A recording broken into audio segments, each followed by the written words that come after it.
आज शहाजीराजांना ज्यावेळेला पकडलं ना अफजल खानाने, मुस्तफा खान, अफजल खान, बाजी घोरपडे यांनी शहाजीराजांना पकडलं आणि त्यांच्या सुटकेसाठी एकूण 3 किल्ले आदिलशाहीनं मागितले त्यांच्या. त्यातला एक होता बंगलोर, एक होता कंदर्पी आणि तिसरा होता सिंहगड. 2 किल्ले संभाजीराजांनी म्हणजे शिवाजीराजांच्या थोरल्या भावाने देऊन टाकले. शिवाजीराजे वडिलांच्या सुटकेसाठी एक सिंहगड द्यायला तयार नव्हते. बघा, शिवाजीराजे म्हणाले माझे वडील ज्ञानी आहेत आणि ज्ञानी असून सुद्धा गाफील राहिले, मी देत नाही किल्ला. घाबरले लोक, ते म्हणतील शहाजीराजांच्या जीवावर बेतलंय सगळं तिकडून, तुम्ही आता किल्ला बिल्ला देत नाही म्हणता.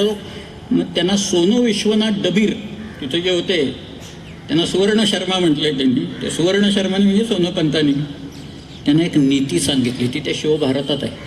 प्रभुणा दुर्गमम दुर्गम प्रभुर्दुर्गेण दुर्गमा म्हणून तो सगळं सांगत जातो सगळं. शेवटी त्यांनी शिवाजी महाराजांना पटवलं की किल्ले काय परत घेता येतील जिंकून.